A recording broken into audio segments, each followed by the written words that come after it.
ಈ ಚಳಿ ಮಳೆ ವಾತಾವರಣಕ್ಕೆ ಸಂಜೆ ಕಾಫಿ ಟೀ ಜೊತೆ ಬಜ್ಜಿ ಬೋಂಡ ತಿನ್ನಬೇಕು ಅಂತ ಅನಿಸುತ್ತೆ.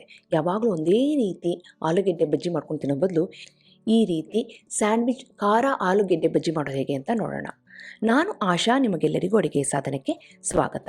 ವಿಭಿನ್ನ ಆಲೂಗೆಡ್ಡೆ ಬಜ್ಜಿ ಮಾಡೋದಕ್ಕೆ ಮೊದಲು ನಾವು ಒಂದು ಕೆಂಪು ಖಾರನ ರುಬ್ಕೋಬೇಕಾಗುತ್ತೆ. ಅದಕ್ಕೋಸ್ಕರ ಇಲ್ಲಿ 7ರಿಂದ 8 ಬ್ಯಾಡಗಿ ಮೆಣಸಿನ್ಕಾಯಿನ ಬಿಸಿ ನೀರಿನಲ್ಲಿ ಹಾಕಿ ಚೆನ್ನಾಗಿ ಸಾಫ್ಟ್ ಮಾಡ್ಕೊಂಡಿದ್ದೀನಿ. ಆ ನೆಂದಿರೋ ಅಂಥ ಮೆಣಸಿನ್ಕಾಯಿನ ನೀರನ್ನೆಲ್ಲ ಹಿಂಡಿ ಬರೀ ಮೆಣಸಿನ್ಕಾಯಿ ಮಾತ್ರ ಸೇರಿಸ್ತಾ ಇದ್ದೀನಿ, ಬ್ಯಾಡಗಿ ಮೆಣಸಿನ್ಕಾಯಿ ಸೇರಿಸ್ತಾ ಇದ್ದೀನಿ. ಈ ಸೈಡ್ನಲ್ಲಿ ಒಂದೇ ಒಂದು ಟೀ ಸ್ಪೂನಷ್ಟು ಎಣ್ಣೆ ಹಾಕಿ ಅದಕ್ಕೆ ಒಂದು 20 ಬೆಳ್ಳುಳ್ಳಿನ ಸೇರಿಸ್ಕೊಳ್ತಾ ಇದ್ದೀನಿ. ಹಾಗೆ ಒಂದು 5ರಿಂದ 6 ಸಣ್ಣ ಈರುಳ್ಳಿನ ಸೇರಿಸ್ತಾ ಇದ್ದೀನಿ. ಸಣ್ಣ ಈರುಳ್ಳಿ ಇದ್ದರೆ ಹಾಕಿ, ಇಲ್ಲಾಂದರೆ ಮಾಮೂಲಿ ಈರುಳ್ಳಿ ಒಂದು 1/4 ಈರುಳ್ಳಿನ ಸೇರಿಸಿದ್ರೆ ಸಾಕಷ್ಟೇ. ಇಷ್ಟನ್ನು ಲೋ ಫ್ಲೇಮಲ್ಲಿ ಹಸಿ ವಾಸನೆ ಹೋಗೋವರೆಗೆ ನಾವು ಹುರ್ಕೋಬೇಕಾಗುತ್ತೆ. ಈಗ ಹುರಿಬೇಕಾದ್ರೆ 1 ಟೀ ಸ್ಪೂನಷ್ಟು ಧನಿಯಾ, 1 ಟೀ ಸ್ಪೂನಷ್ಟು ಜೀರಿಗೆಯನ್ನು ಸಹ ಸೇರಿಸ್ಕೊಂಡು ಹುರ್ಕೊಳ್ತಾ ಇದ್ದೀನಿ. ಈಗ ಈ 4 ಪದಾರ್ಥನ ಲೋ ಫ್ಲೇಮಲ್ಲಿ ಹುರಿದು ರೆಡಿ ಮಾಡಿದ್ದೀನಿ. ಹಸಿ ವಾಸನೆ ಎಲ್ಲ ಹೋಗಿದೆ. ಇವಾಗ ಮಿಕ್ಸಿ ಜಾರಿಗೆ ಸೇರಿಸ್ಕೊಳ್ತಾ ಇದ್ದೀನಿ. ಮೊದಲೇ ನೆನೆಸಿರೋ ಅಂಥ ಬ್ಯಾಡಗಿ ಮೆಣಸಿನ್ಕಾಯಿನ ಸೇರಿಸಿದ್ದೀನಿ, ಜೊತೆಗೆ ಬೆಳ್ಳುಳ್ಳಿ ಈರುಳ್ಳಿ ಎಲ್ಲ ಸೇರಿಸಾಯಿತು. ಆಮೇಲೆ ಸ್ವಲ್ಪ ಹುಣಸೆ ಹಣ್ಣನ್ನು ನೆನೆಸಿಟ್ಟಿದ್ದೆ. ನೆನೆಸಿರೋಂಥ ಹುಣಸೆ ಹಣ್ಣು, ರುಚಿಗೆ ತಕ್ಕಷ್ಟು ಉಪ್ಪು, ಇಷ್ಟನ್ನು ಸ್ವಲ್ಪ ನೀರು ಹಾಕ್ಕೊಂಡು ಈ ರೀತಿ ಗಟ್ಟಿಯಾಗಿ ರುಬ್ಕೊಂಡಿದ್ದೀನಿ. ಮಸಾಲೆ ಕೆಂಪು ಖಾರ ಚಟ್ನಿ ಬರುತ್ತೆ ನೋಡಿ, ಅದೇ ರೀತಿ ಇಲ್ಲಿ ಚಟ್ನಿ ರೆಡಿ ಮಾಡಿಕೊಂಡು ಸೈಡಿಗೆ ಇಟ್ಟಿದ್ದೀನಿ. ಇಲ್ಲಿ ಆಲೂಗೆಡ್ಡೆನ ನಾನು ಈ ರೀತಿ ಸ್ಲೈಸ್ ಮಾಡ್ಕೊಳ್ತಾ ಇದ್ದೀನಿ. ತೀರಾ ದಪ್ಪಕ್ಕೂ ಇರಬಾರ್ದು, ಹಾಗೆ ತೀರಾ ತೆಳ್ಳಗೂ ಇರಬಾರ್ದು. ಈ ಆಲೂಗೆಡ್ಡೆ ಸ್ಲೈಸು ದಪ್ಪ ಇದ್ದರೆ ಒಳಗಡೆ ಬೇಯೋದಿಲ್ಲ, ಯಾಕೆಂದರೆ ನಾವು ಸ್ಯಾಂಡ್ವಿಚ್ ಮಾಡ್ತೀವಿ. ತೀರಾ ತೆಳ್ಳಗಿದ್ರೆ ಏನಾಗುತ್ತೆ ಅಂದರೆ ನಾವು ಈ ಕಡಲೆ ಹಿಟ್ಟನ್ನು ಸ್ವಲ್ಪ ಗಟ್ಟಿಯಾಗಿ ಕಲಿಸ್ಕೊಳ್ತೀವಿ, ಅದರಲ್ಲಿ ಅದ್ದಬೇಕಾದ್ರೆ ಕಟ್ಟಾಗೋಂಥ ಚಾನ್ಸಸ್ ಇರುತ್ತೆ. ಹಾಗೆ ಮೀಡಿಯಮ್ ಆಗಿ ಈ ರೀತಿ ಸ್ಲೈಸ್ ಮಾಡಿಕೊಂಡು ರೆಡಿ ಮಾಡ್ಕೊಳ್ಳಿ. ಈಗ ರೆಡಿಯಾಗಿದೆ. ನೆಕ್ಸ್ಟು ಇದಕ್ಕೆ ನಾವು ಕಡಲೆ ಹಿಟ್ಟನ್ನು ರೆಡಿ ಮಾಡ್ಕೋಬೇಕಾಗುತ್ತೆ. ಕಡಲೆ ಹಿಟ್ಟನ್ನು ಸ್ವಲ್ಪ ವಿಭಿನ್ನವಾಗಿ ರೆಡಿ ಮಾಡ್ಕೊಳ್ಳೋಣ. ಇಲ್ಲಿ 1.5 ಕಪ್ಪಿನಷ್ಟು ಕಡಲೆ ಹಿಟ್ಟನ್ನು ಒಂದು ಪಾತ್ರೆಗೆ ಹಾಕ್ಕೊಂಡಿದ್ದೀನಿ. ಎಷ್ಟು ಬಜ್ಜಿ ಮಾಡ್ತಿರೋ ಅದ್ರ ಮೇಲೆ ಕಡಲೆ ಹಿಟ್ಟನ್ನು ಹೆಚ್ಚು ಕಡಿಮೆ ಮಾಡ್ಕೊಳ್ಳಿ. ಇವತ್ತು ನಾನು 1.5 ಕಪ್ಪಿನಷ್ಟು ಕಡಲೆ ಹಿಟ್ಟನ್ನು ತೊಗೊಂಡಿದ್ದೀನಿ. ಅದಕ್ಕೆ 1 ಟೀ ಸ್ಪೂನಷ್ಟು ವಾವಕ್ಕಿಯನ್ನು ತೊಗೊಂಡು ಈ ರೀತಿ ಕೈನಲ್ಲಿ ಉಜ್ಜಿ ಸೇರಿಸ್ಕೊಳ್ತಾ ಇದ್ದೀನಿ. ಜೊತೆಗೆ ಒಂದು 1/4 ಟೀ ಸ್ಪೂನಷ್ಟು ಇಂಗಿನ ಪುಡಿನೂ ಸಹ ನಾನಿಲ್ಲಿ ಸೇರಿಸ್ಕೊಳ್ತಾ ಇದ್ದೀನಿ. ಇಂಗಿನ ಪುಡಿ ವಾವಕ್ಕಿ ಗ್ಯಾಸಿಗೆ ಒಳ್ಳೆಯದು ಅಂತ. ಹಾಗೆಯೇ ಬಣ್ಣಕ್ಕೆ ಇಲ್ಲಿ ಅರಿಶಿನ ಪುಡಿ ಸೇರಿಸ್ಕೊಳ್ತಾ ಇದ್ದೀನಿ. ರುಚಿಗೆ ತಕ್ಕಷ್ಟು ಉಪ್ಪನ್ನು ಸೇರಿಸ್ತಾ ಇದ್ದೀನಿ. ಇದಕ್ಕೆ ಖಾರದ ಪುಡಿನ ಸೇರಿಸಿಲ್ಲ, ಯಾಕೆ ಅಂತಂದರೆ ನಾವು ಕೆಂಪು ಖಾರನ ಸ್ಯಾಂಡ್ವಿಚ್ ಮಾಡೋದ್ರಿಂದ.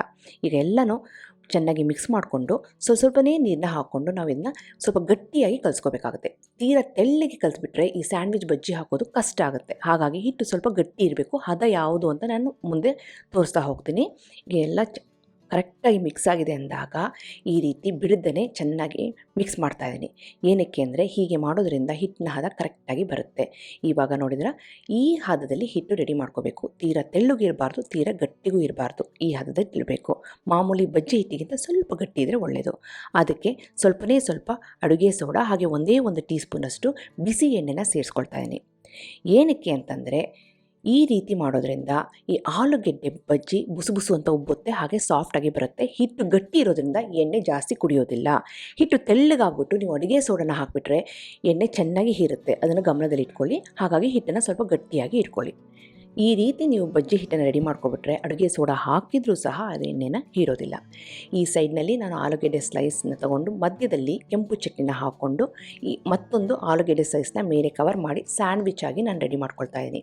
ಹೀಗೆ ಮಾಡಿ ಬಜ್ಜಿ ಮಾಡೋದ್ರಿಂದ ಬಜ್ಜಿನ ತಿನ್ನಬೇಕಾದ್ರೆ ಮೇಲೆ ಮೃದುವಾದ ಆಲೂಗೆಡ್ಡೆ ಹಿಟ್ಟು ಸಿಗುತ್ತೆ, ಒಳಗಡೆ ಬೆಂದಿರೋಂಥ ಆಲೂಗೆಡ್ಡೆ ಹಾಗೆಯೇ ಜೊತೆಗೆ ಕೆಂಪು ಚಟ್ನಿ ಸಿಗೋದ್ರಿಂದ ಅದ್ಭುತವಾಗಿರುತ್ತೆ. ಈಗ ಒಂದೊಂದೇ ಸ್ಯಾಂಡ್ವಿಚ್ ಆಗಿರೋಂಥ ಆಲೂಗೆಡ್ಡೆ ಸ್ಲೈಸ್ನ ತೊಗೊಂಡು ಹಿಟ್ಟಿನಲ್ಲಿ ಅದ್ಬಿಟ್ಟು ಎರಡೂ ಕಡೆನೂ ಹಿಟ್ಟು ಚೆನ್ನಾಗಿ ಕೋಟ್ ಆಗಬೇಕು. ಆ ರೀತಿ ತಿರುಗಿಸ್ತಾ ಈ ರೀತಿ ರೆಡಿ ಮಾಡ್ಕೊಬಿಟ್ಟು ಇದನ್ನು ಬಿಸಿಯಾಗಿರೋ ಅಂಥ ಎಣ್ಣೆಯಲ್ಲಿ ಬಿಡ್ತಾ ಹೋಗೋದಷ್ಟೇ. ಮಾಮೂಲಿ ಬಜ್ಜಿ ಮಾಡ್ತೀವಲ್ಲ ಹಾಗೆಯೇ, ಆದರೆ ಸ್ಯಾಂಡ್ವಿಚ್ ಮಾಡಿ ನಾನು ಇವತ್ತು ಬಜ್ಜಿನ ಮಾಡ್ತಾಯಿದ್ದೀನಿ. ಎಣ್ಣೆ ಮಾತ್ರ ಹೈ ಫ್ಲೇಮಲ್ಲಿ ಚೆನ್ನಾಗಿ ಬಿಸಿಯಾಗಿರಬೇಕು. ಆಗಲೇ ಈ ಬಜ್ಜಿ ಎಣ್ಣೆನ ಹೀರ್ದೇ ಚೆನ್ನಾಗಿ ಉಬ್ಬಿ ಮೃದುವಾಗಿ ಬರುತ್ತೆ. ಒಂದು ಸಾರಿ ಈ ಬಜ್ಜಿ ಪೀಸಸ್ನೆಲ್ಲ ಎಣ್ಣೆಯಲ್ಲಿ ಬಿಟ್ಟಾದ ಮೇಲೆ ಫ್ಲೇಮನ್ನು ಮೀಡಿಯಮಲ್ಲಿ ಇಟ್ಕೊಂಡು ತಿರುಗಿಸ್ತಾ ಬೇಯಿಸೋದಷ್ಟೇ. ಆದರೆ ನೆನ್ಪಿಟ್ಕೊಳ್ಳಿ, ಫ್ಲೇಮ್ ಮೊದಲು ಹೈಯಲ್ಲಿರಬೇಕು, ಎಣ್ಣೆ ಚೆನ್ನಾಗಿ ಬಿಸಿಯಾಗಿರಬೇಕು. ಯಾವುದೇ ಬಜ್ಜಿ ಮಾಡಿದರೂ ಸಹ ಎಣ್ಣೆ ಎಷ್ಟು ಹೀಟ್ನಲ್ಲಿದೆ ಹಾಗೆ ಫ್ಲೇಮ್ ಯಾವ ರೀತಿಯಲ್ಲಿದೆ ತುಂಬಾ ಮುಖ್ಯ. ಈ ರೀತಿ ನೀವು ಮಾಡ್ಕೊಂಡು ಹೋದರೆ ಬಜ್ಜಿ ಚೆನ್ನಾಗಿ ಬರುತ್ತೆ. ಅಕಸ್ಮಾತ್ ಫ್ಲೇಮ್ನ ಲೋನಲ್ಲಿ ಇಟ್ಕೊಂಡು ಎಣ್ಣೆ ಕಾಯ್ದೇ ನೀವು ಬಜ್ಜಿ ಬಿಟ್ಟರೆ ಎಣ್ಣೆ ಚೆನ್ನಾಗಿ ಇರುತ್ತೆ ಬಜ್ಜಿ, ಹಾಗೆಯೇ ಬಜ್ಜಿ ಸರಿಯೋಗಿ ಬೇಯೋದಿಲ್ಲ, ಕಲರು ಸಹ ಬರೋದಿಲ್ಲ. ಈಗ ಪರ್ಫೆಕ್ಟಾಗಿ ಸ್ಯಾಂಡ್ವಿಚ್ ಆಲೂಗೆಡ್ಡೆ ಬಜ್ಜಿ ರೆಡಿಯಾಗಿದೆ. ಈ ಆಲೂಗೆಡ್ಡೆ ಬಜ್ಜಿ ಒಳಗಡೆ ಕೆಂಪು ಖಾರ ಚಟ್ನಿ ಹಾಕಿರೋದ್ರಿಂದ ಇದನ್ನು ಹಾಗೆಯೇ ತಿನ್ಬೋದು. ಈ ಕಡಲೆ ಹಿಟ್ಟಿಗೆ ಖಾರ ಹಾಕಬೇಕು ಅನ್ನೋ ಅವಶ್ಯಕತೆ ಇಲ್ಲ. ಆ ಕೆಂಪು ಖಾರನ ರೆಡಿ ಮಾಡಿದ್ನಲ್ಲ ಅದನ್ನು ಸಹ ನೆಂಚ್ಕೊಂಡು ತಿನ್ಬೋದು. ಜೊತೆಗೆ ಇವತ್ತು ಹಸಿರು ಚಟ್ನಿ ಮಾಡಿದ್ದೀನಿ. A1 combination. ಈ ಸ್ಯಾಂಡ್ವಿಚ್ ಆಲೂಗೆಡ್ಡೆ ಬಜ್ಜಿ, ಹಸಿರು ಚಟ್ನಿ, ಆ ಕೆಂಪು ಚಟ್ನಿ ಎಕ್ಸಲೆಂಟ್ ಕಾಂಬಿನೇಷನ್. ಖಂಡಿತವಾಗ್ಲೂ ಈ ರೆಸಿಪಿನ ಟ್ರೈ ಮಾಡಿ ಹೇಗೆ ಬಂತು ಅಂತ ನಾನು ಕಮೆಂಟ್ ಸೆಕ್ಷನಲ್ಲಿ ದಯವಿಟ್ಟು ತಿಳಿಸಿ. ಹಾಗೆ ನೀವಿನ್ನು ಅಡುಗೆ ಸಾಧನಕ್ಕೆ ಸಬ್ಸ್ಕ್ರೈಬ್ ಆಗಿಲ್ಲ ಅಂದರೆ ತಡೆಯಾಗಿ ಈಗಲೇ ಸಬ್ಸ್ಕ್ರೈಬ್ ಆಗಿ ಪಕ್ಕದಲ್ಲಿರುವ ಬೆಲ್ ಬಟನ್ ಕೂಡ ಟಚ್ ಮಾಡಿ. ನಿಮಗೆ ವಿಡಿಯೋ ಇಷ್ಟ ಆಯಿತು ಅಂದರೆ ಲೈಕ್ ಬಟನ್ನ ಕ್ಲಿಕ್ ಮಾಡಿ, ಫ್ರೆಂಡ್ಸ್ ಆ್ಯಂಡ್ ಫ್ಯಾಮಿಲಿ ಜೊತೆ ಶೇರ್ ಮಾಡಿ. ಮತ್ತೊಂದು ಇಂಟ್ರೆಸ್ಟಿಂಗ್ ರೆಸಿಪಿಯೊಂದಿಗೆ ಭೇಟಿ ಆಗ್ತೇನೆ. ಅಲ್ಲಿವರೆಗೆ thank you, bye bye, see you.